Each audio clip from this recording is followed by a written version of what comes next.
Ideally, mastering doctorate-level academic material should be a bigger challenge than paying for graduate school, but the reality is that many doctoral students find the financial hurdle much more vexing. Knowing what resources are available to you in terms of both information and graduate school financial aid can help you ease the financial burden and concentrate on your studies.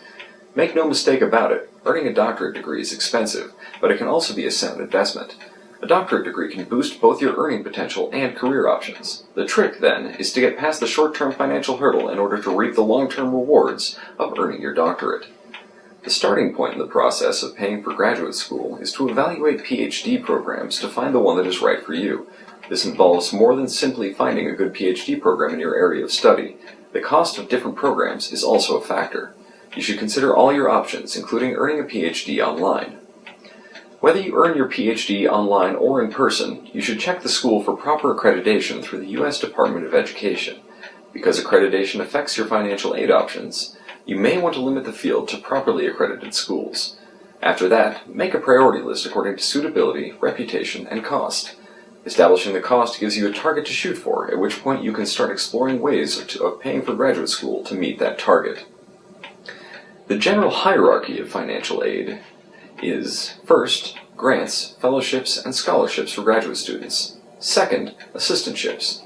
Third, student loans.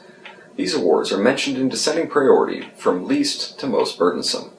What grants, fellowships, and scholarships all have in common is that they are awards that don't require ongoing work or service on your part, and they don't have to be repaid as long as you continue to meet all requirements. This is what makes them the most attractive forms of financial aid. They have the fewest strings attached. Unfortunately, federal grants are focused on undergraduate students, so for your doctoral studies, you should concentrate on PhD scholarships and fellowships. PhD scholarships and fellowships are both forms of financial awards given specifically to help fund your education. Fellowships are typically based on academic achievement and potential, whereas PhD scholarships may be based on academics, financial aid, or affiliation with a specific community group or employer. Fellowships and scholarships for graduate students are often contingent upon maintaining a particular threshold of academic achievement and progress during your studies. Graduate school scholarships and fellowships are often available through particular schools, but also may be awarded by a variety of governmental, charitable, or business sources. You should first check what graduate school scholarships and fellowships are available that aren't associated with a particular school, because these give you some flexibility in your choice of PhD programs. Ultimately, though, knowing what graduate student scholarships are available from individual schools could impact your choice of institution. Assistantship can be thought of as a high-level form of work-study program. You receive a stipend in return for performing some service for the college or university. This service often involves something related to your area of study, such as assisting with teaching or research. The nature of assistantships is such that they are offered by the academic institution, so finding out what assistantships are available for your doctoral students may be an important consideration in your choice of school. After you've secured any of the previously mentioned forms of financial aid that you may still have a gap in financing your doctorate degree. If so, a student loan may be the best way to fill that gap. Student loans are available through both government programs and private lenders. You may want to start with government loans because they generally carry advantageous interest rates and/or repayment terms.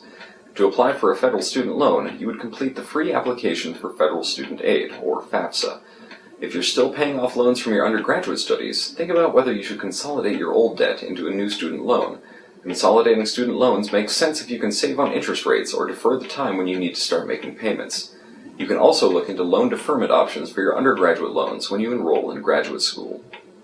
Financing graduate school can be a puzzle that takes several pieces to solve: scholarships or fellowships, assistantships, and student loans. Once that puzzle is complete, you might be better able to picture yourself receiving your doctorate degree. Visit Worldwide Learn for all of your education resource needs.